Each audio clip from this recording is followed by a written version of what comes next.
Two police officers guided a devastated Lynette into the interrogation room. The space was small and windowless, with a large two-way mirror covering one wall. In the center, a plain table stood with two chairs facing each other.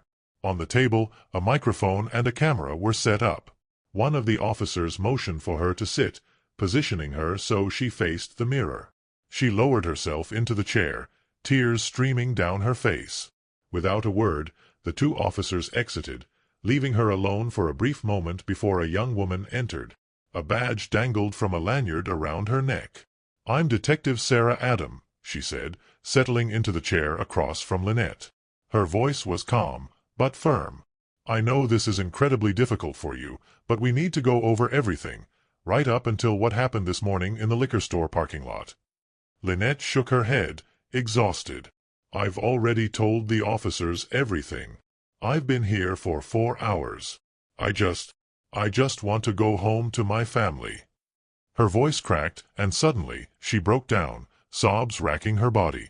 Detective Adam glanced at the mirror behind her and gave a quick signal. A moment later, the door opened, and an officer stepped in, setting a box of tissues on the table before quietly exiting, shutting the door behind him. "My daughter, she's 13. She needs me.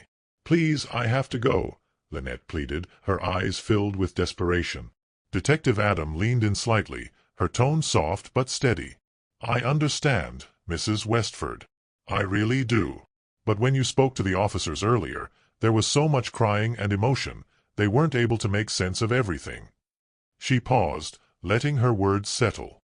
"After you called your parents, they went straight to your house. Your daughter is with them right now. She's safe." Lynette let out a shaky breath but said nothing. The detective gently placed a hand over hers. "This isn't an interrogation. Think of it as a conversation, just between the two of us, woman to woman." Lynette sniffled and nodded. "I get it. Would you like something to drink? Coffee? Water?" She shook her head. "No, thanks. I just want to get this over with." Detective Adam gave a small nod. "All right. Let's start from the beginning. Where should we begin?" Lynette pulled a tissue from the box, dabbing at her tears before taking a deep breath. "All right, let's start from the beginning. I was born Lynette Stewart. On my very first day of first grade, the teacher sat me next to a boy named Ryan Westford. He was a charming kid, always carrying the most unusual school supplies: multicolored pens, a pencil topped with a Mickey Mouse head, a butterfly-shaped sharpener, and even a scented eraser. We hit it off right away. At lunch, we sat together, and when my mom came to pick me up that afternoon, Ryan ran over and handed me one of his pens. I remember smiling, and my mom was caught off guard by the sweet gesture. Later, she joked that I had already found myself an admirer on my very first day of school. From that moment on, we were inseparable. We took every class together, always sitting side by side. Everyone at school knew us as a pair. You never saw one of us without the other. The night of our high school graduation, things changed. We became more than just best friends. That night, we shared something intimate for the first time. Ryan was gentle, patient. He always had been. Detective Adam leaned forward slightly. "And your parents? Were they okay with your relationship?" Lynette nodded. "They knew. They had seen it coming for years. Our families always knew we loved each other, and they were fine with it." She took a deep breath before continuing. "We went off to college together. I studied business administration, and Ryan, being the numbers guy, went into accounting. He was always amazing with figures. After graduation, he landed a job as a junior accountant at a cosmetic manufacturing company, and I started working in the administrative department of a supply chain company. 3 months later, we got married. Ryan was an only child, so we moved in with his parents. He thought it was the best way to save money we could use for our future kids instead of a house or rent." She smiled faintly at the memory. A year later, Jordanani was born. We named her after her dad, and from the moment she arrived, Ryan was the happiest man in the world. I knew right away she was going to be a daddy's girl. Once we brought her home, Ryan could barely leave her side. He spent hours standing by her crib, humming softly, completely mesmerized by her. "Was he neglecting you?" Detective Adam asked, her voice careful but firm. I quickly shook my head. "Oh no, not at all. Ryan was the perfect gentleman." My throat tightened as fresh tears welled up in my eyes. "Stay strong, Mrs. Carter," she said gently. I took a deep breath and wiped my face before continuing. "We had a lot of help from Ryan's parents when it came to taking care of Jordan. His mom, Susan, was a homemaker, so she looked after her when I went back to work. Ryan had this habit of calling his parents by their first names, John and Susan, and as Jordan got older, she started doing the same. She really was a daddy's girl." "And what about your parents?" Adam asked. "For her, they were just grandma and grandpa. It seemed like life was perfect. No mortgage to worry about. Our daughter was being cared for by her grandmother. Sorry, Susan. I had a loving husband who was also an incredible father. Everything should have been great." Detective Adam frowned slightly. "So, what went wrong?" I sighed, my voice turning heavy. Living with the in-laws wasn't easy. It felt like I was constantly being watched. If I got home even 10 minutes late from work, Susan would immediately ask if there was traffic. If I went shopping alone, she'd question where I was going and what time I'd be back. And if I ever wore a fitted dress to work, she'd make some comment about it. After a while, it started feeling less like a home and more like a prison. Maybe she was just overprotective? I nodded slowly. Maybe. But it was suffocating. And Ryan? How was he through all of this? Ryan he is, the kindest person I've ever known. He would never say anything to hurt me. I remember one time, he told me, we were in love even before we were born. That's just the kind of person he is. Did you ever tell him how you felt about his mother watching over you? I hesitated, then shook my head. No, never. He was so close to his parents, and I didn't want to bring it up. If I know him, he would have immediately started looking for a house so we could move out. And I didn't want that to happen. A sob broke through my words, and I pressed the tissue against my face. He always promised he'd protect me, take care of me, love me unconditionally. He's always treated me like a queen. Detective Adam studied me for a moment. Do you want to take a short break? Detective Adam softened her voice, almost like a mother speaking to a child. Are you sure you don't want a break, Lynette? I shook my head. No. Let's just finish this. I need to go home. She nodded. All right. Taking a deep breath, she asked, what was the turning point? I let out a slow exhale. Things started changing after Jordan turned 8. John decided to retire early. He bought a 3-bedroom apartment in Naples, Florida, right by the beach. That meant Ryan and I got to stay in the house, just the 3 of us. We didn't have to pay rent, just the utilities, property taxes, and any repairs. Technically, John and Susan still owned the house, but once they moved out, I felt like I had my freedom back.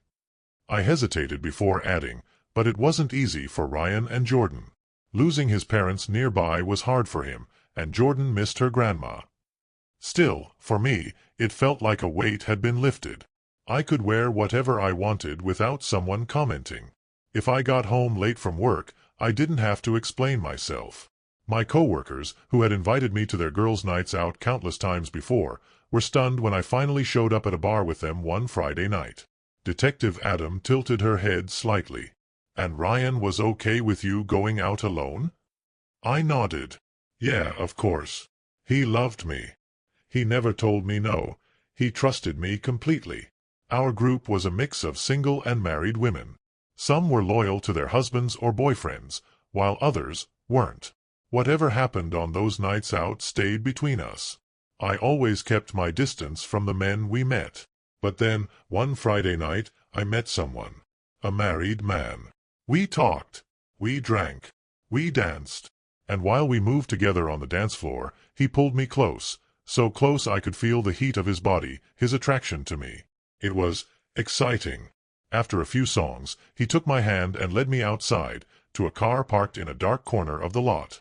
He opened the rear door, and I followed him inside. I told him he needed protection. Without hesitation, he reached into the glove compartment, grabbed one, and then, without much in the way of foreplay, he was with me. It was intense, overwhelming. Every moment pulled me deeper into something I didn't understand. And then, when it was over, he pulled away. He tied off the protection, zipped up his pants, and then pulled me out of the car. My body was still buzzing from everything that had just happened. Without much emotion, he shut the rear door, looked at me, and simply said, "Thanks." Then, as if it was nothing, he handed me the used protection. I could still feel the warmth of it in my palm. A second later, he climbed into the driver's seat and drove away. I stood there for a moment, then walked over to a trash bin and tossed it in. After that, I headed back inside the bar. Detective Adams' voice was calm but direct. "Why did you cheat on your husband?" I exhaled slowly. "Because I could." I paused before adding, "It was exciting. And it was just physical." That night, when I got home, Ryan was already asleep. I stood there in the doorway, watching him breathe peacefully, and I broke down crying. I told myself it would never happen again. But then I remembered I had already made that promise. At the altar. In the house of God. In front of all our friends and family. I couldn't sleep at all that night. I hated myself. The next morning, I couldn't even look Ryan in the eye. He asked me if something was wrong, and I lied. I told him I wasn't feeling well, when in reality, I was drowning in guilt. That night, as if I could somehow make up for what I'd done, I showed him more love than I ever had before. He held me close, gave me everything he had, and I let myself believe, just for a moment, that it erased my mistake. The next morning, I woke him up with intimacy, desperate to feel whole again. Detective Adam watched me carefully. "When was the next time you cheated?" I let out a shaky breath. I stopped going to the girls' nights. Every time my coworkers invited me, I made up an excuse. I avoided them for months. 6, maybe. Then, one afternoon, while they were pestering me to come out with them again, Julie, the oldest in our department, the kind of woman everyone respected, stepped in. She told them to stop pushing me, that I clearly wasn't interested. Later, at lunch, she sat down beside me. Julie was in her mid-50s, already a grandmother, and she had never once joined the girls for a night out. She didn't waste time. She asked me directly, "Why'd you stop going?" I hesitated before answering. "Because I don't want to cheat on my husband." I swallowed hard. Being alone with other men, the temptation is always there. At any moment I could cross the line, I admitted. Julie looked me straight in the eye. "Have you already?" I hesitated, but in that moment I couldn't lie. So I told her the truth. I told her everything, how it happened and how much it hurt. Detective Adam leaned in slightly. "As an older woman, I hope she gave you good advice?" I lowered my head and shook it. "No, not exactly." Instead of lecturing me, Julie took my hand and started talking about her own life.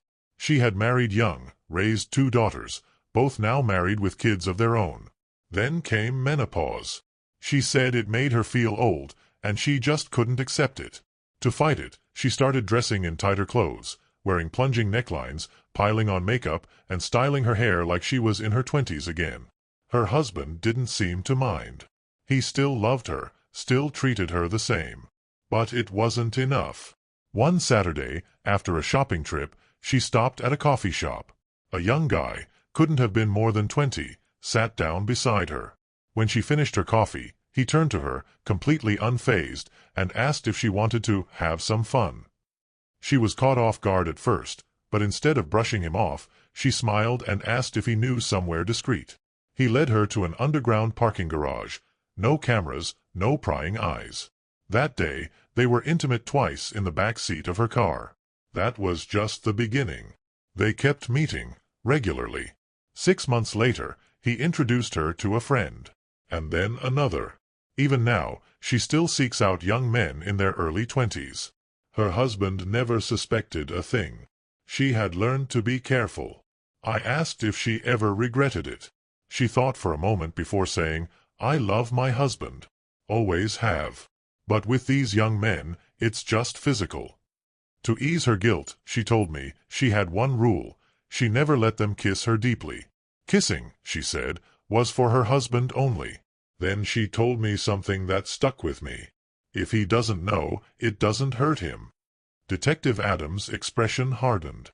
"Don't tell me you let her influence you." I exhaled sharply, guilt twisting in my stomach. Unfortunately, yes. The girls' night started up again, but this time I wasn't going with my co-workers. I went alone. Ryan thought I was out with my colleagues. He had no idea. I made a rule: I would only be with married men. They had just as much to lose as I did, which meant they'd be discreet. You wouldn't believe how many of them are out there, looking for a chance to cheat. Detective Adam let out a dry chuckle. As long as there's a supply, there'll always be a demand. I ignored her sarcasm and continued. I never let any of these relationships last longer than 7 or 8 months. Keeping them short kept me safe. It made sure nothing got too serious, nothing that could threaten my marriage. And at the same time, I got to experience different types of men. After ending things with one, I'd take a break, 2, maybe 3 months, before finding someone new. Adam folded her arms. "Where did you even meet them?" "Like I said, they're everywhere," I replied. "But mostly bars. You'd be surprised how many married men are hanging around, looking for someone willing." We'd meet in motels on Saturdays, when I told Ryan I was going shopping alone. He stayed home, taking care of Jordanani and handling chores, never suspecting a thing. Other times, I'd sneak away during my girls' nights out, except now I was the only girl. Sometimes, I'd even take a long lunch break at work. And if that wasn't an option, a quick meet-up after work in the back seat of my car did the trick. Adam raised an eyebrow. "Sounds like you had a pretty busy schedule. Weren't you ever exhausted when you got home? How did you manage living this double life, without guilt?" I shrugged slightly. I got used to it, and I never let it interfere with Ryan. I never refused him anything. Whenever he wanted me, he had me. I had boundaries with the men I was with. There were certain things I'd only do with my husband. In my mind, no matter what I was doing, Ryan still owned me in a way. And I was always careful. I made sure my partners used protection, even though I was on birth control. The last thing I wanted was to bring home a disease. I paused, my chest tightening as I said the next words. Life was good. At least, I thought it was. Until I met Bree 6 months ago. The biggest mistake of my life. Detective Adam shook her head. "Tell me how it started, with Mr. Cypher." I swallowed hard. One Saturday, I was in the supermarket. I was at the supermarket that Saturday, just running errands like any other day. As I bent down to grab a bottle of juice from the lower shelf, I suddenly felt someone bump into me from behind. Startled, I turned around quickly. It was Bree. He immediately apologized, saying he had tripped over something. But when I glanced down, there was nothing there. And with no one else around to see it, I had no way of knowing whether it was truly an accident or just a calculated move. Then, with a casual smile, he walked away. But something about him stuck with me. Even as I made my way to my car in the parking lot, I couldn't shake the thought of him. He seemed interested. Just as I was about to get into my car, I heard footsteps rushing toward me. Out of nowhere, there he was again, Bree, offering another apology. But this time, I could see it in his eyes. The way he looked at me, the energy he gave off, he wasn't just being polite. He was attracted to me. Something about him felt off. He wasn't particularly well dressed, almost as if he wanted to stand out. Maybe even to be noticed. I waved off his apology, told him it was just an accident and that everything was fine. That's when he asked me to grab a coffee with him. I lifted my hand and showed him my wedding ring. "I'm married," I said, keeping my tone firm. He didn't seem the least bit bothered. "I'm not," he replied smoothly. Then, without hesitation, he pulled a piece of paper from his pocket, scribbled his name and number on it, and handed it to me. "Call me," he said. Any time you feel like talking to a friend. Detective Adam raised an eyebrow. You didn't throw that paper away, did you? I swallowed hard. No, I admitted. That entire day, and for the rest of the week, his number lingered in my thoughts. The way he looked at me, the way he seemed so sure of himself. I couldn't get him out of my head. By Friday, I gave in. I called him. He answered on the first ring, almost as if he had been expecting it. We agreed to meet the next day at his place. He sent me his address. I had never met any of my partners at their homes before, for obvious reasons. It was a rule I had always stuck to. But this time, the idea of breaking that rule thrilled me. I told myself I was just trying something new. So on Saturday, I went. The first thing I told him was that he had to use protection. At first, he hesitated, but eventually, he agreed. I also made one thing very clear. I had boundaries. Certain things were completely off-limits. Because no matter what, Ryan was still my husband. I had my boundaries, and I made sure Bree understood them from the start.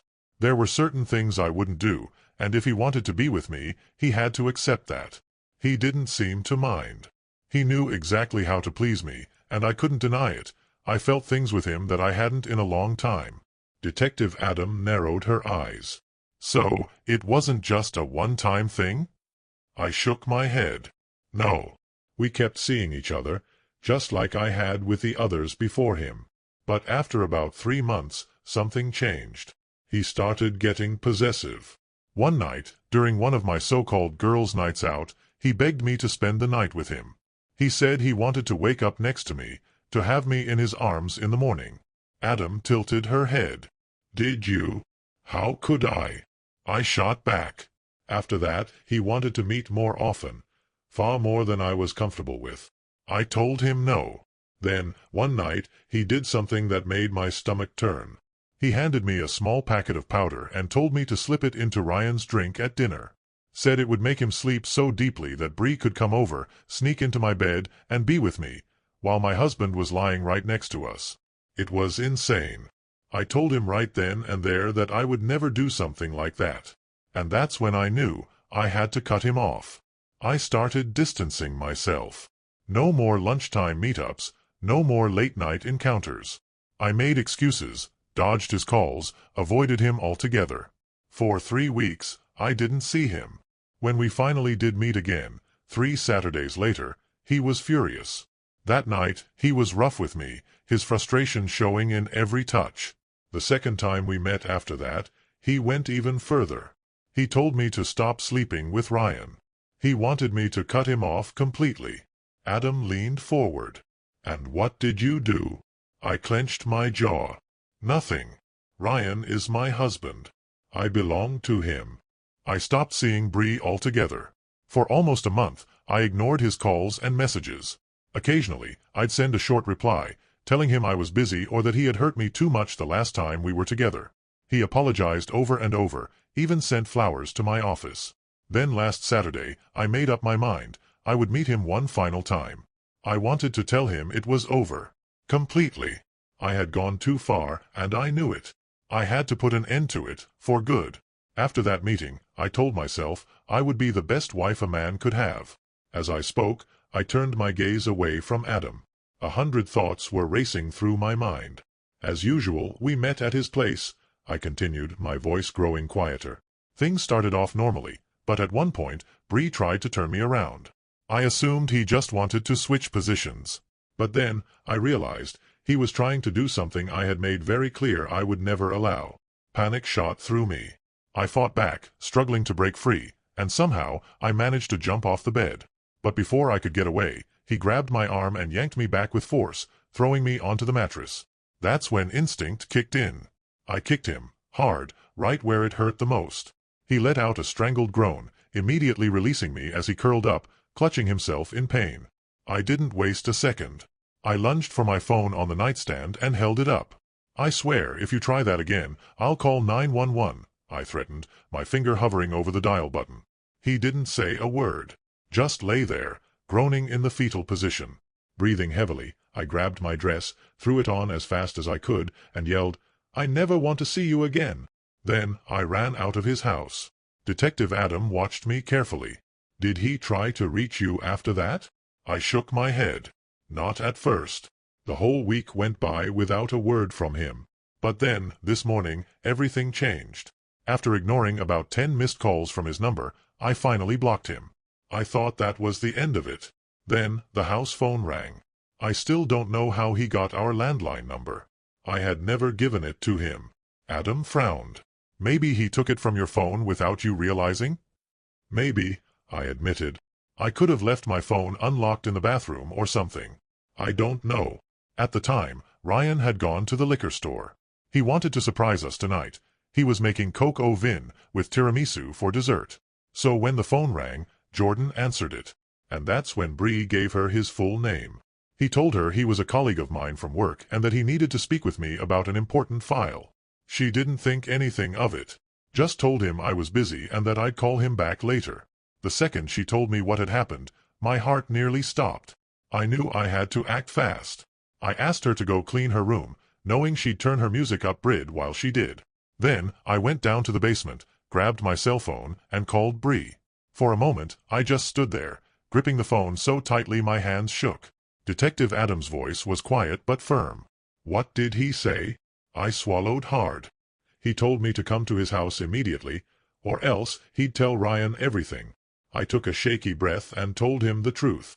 I said that I had already decided to confess everything to Ryan. I told him that my husband loved me enough to forgive me, that we'd work through it together, go to therapy if we had to, and I'd never look at another man again. Ryan would be the only one for me, for the rest of my life. Tears spilled down my cheeks as I spoke, but I meant every word. That's when Bree said something that made my blood run cold. Detective Adam leaned forward. "What did he say?" I swallowed hard. "He mentioned that Ryan had good taste in wine. That he must really enjoy it." I froze. My mind raced. How did he know that? Before I could even respond, he said something even more chilling. "If I can't have you, no one will." Then, in the background, I heard 2 gunshots. Screams. I panicked. "What the hell is going on?" I shouted into the phone. "What did you just do?" Silence.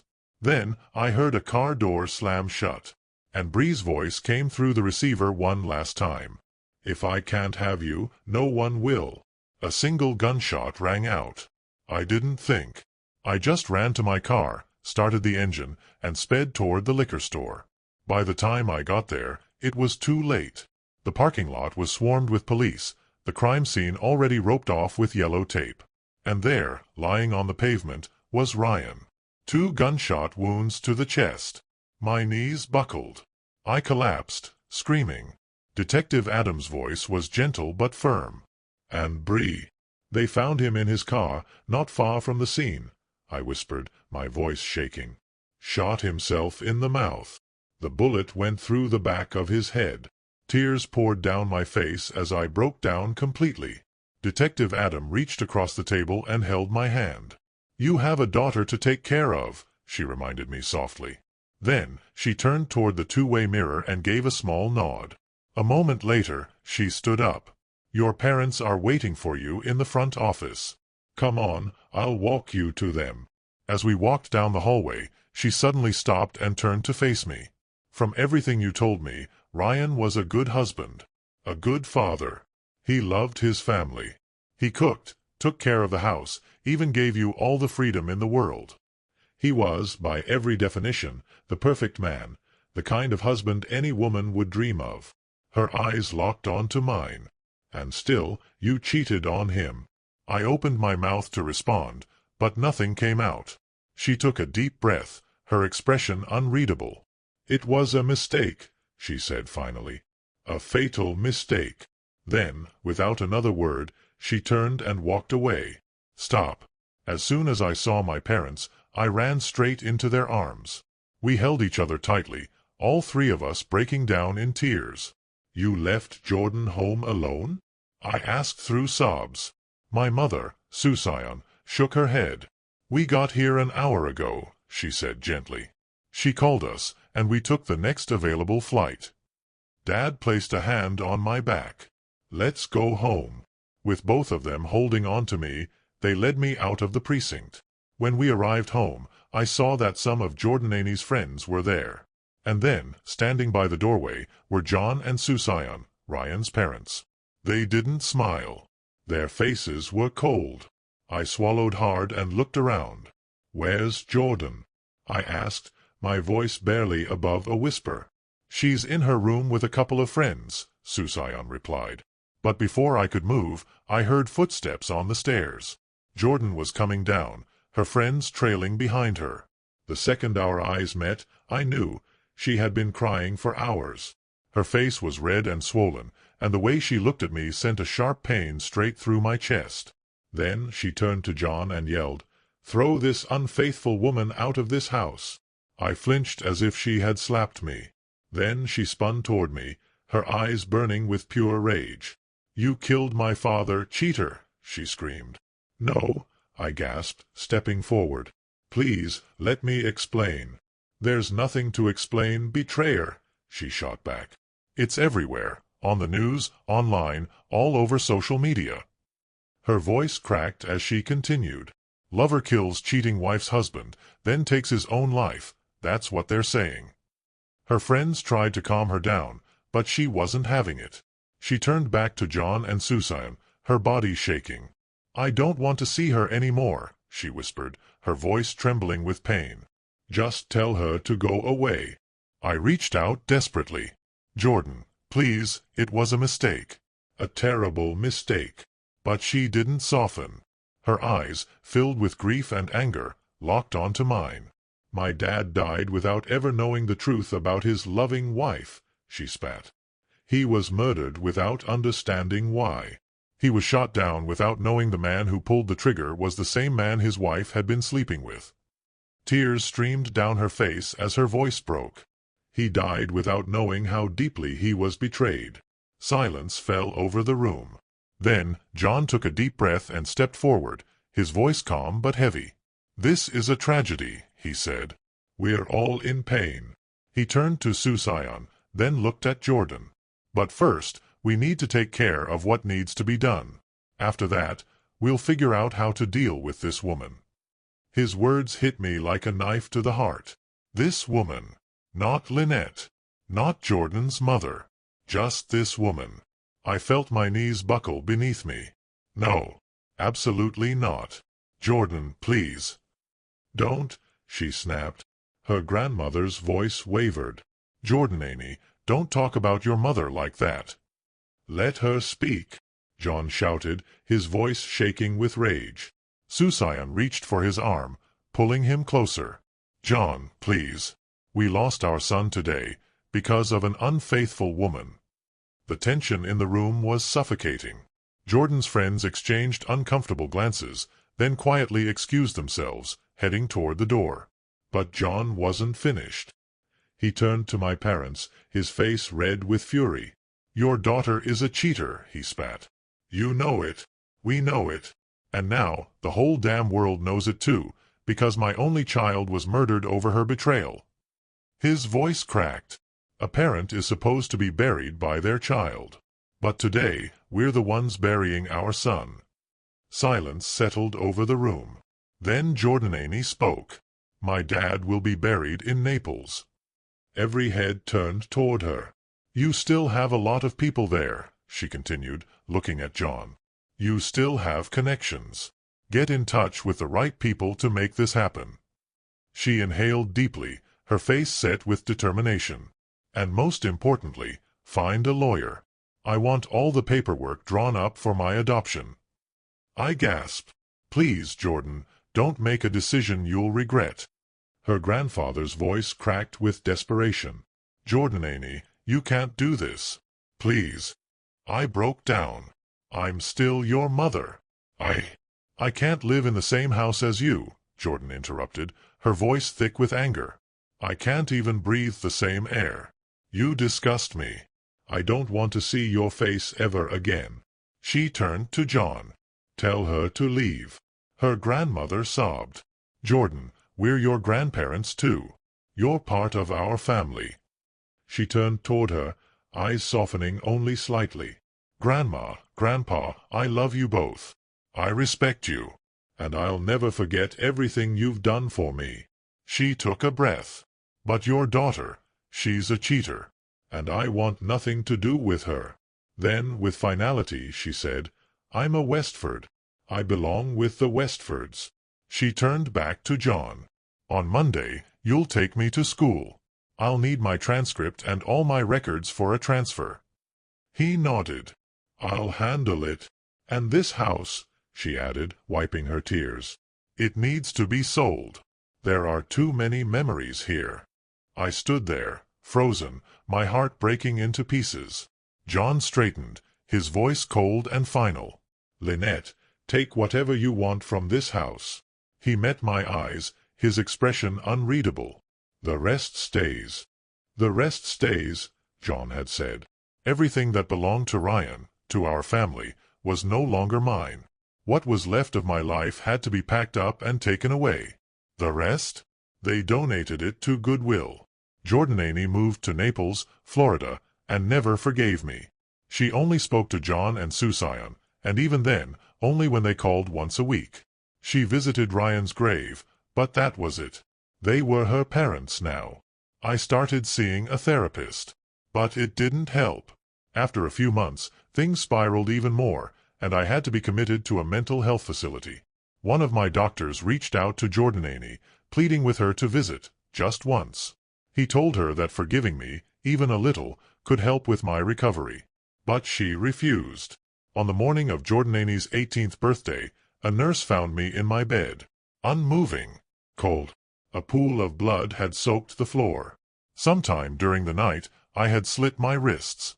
Jordanany didn't come to the funeral. She never looked back. And that's where this story ends. Was it what you expected? Or did it take a turn you didn't see coming? I'd love to hear your thoughts. Drop a comment below, and let's talk about it. If this story kept you hooked, don't forget to hit that like button. And if you're new here, or just haven't subscribed yet, now's the perfect time. I bring you fresh, captivating stories every day, so be sure to subscribe and turn on notifications so you never miss out. Thanks for watching, and I'll see you in the next one. Stop.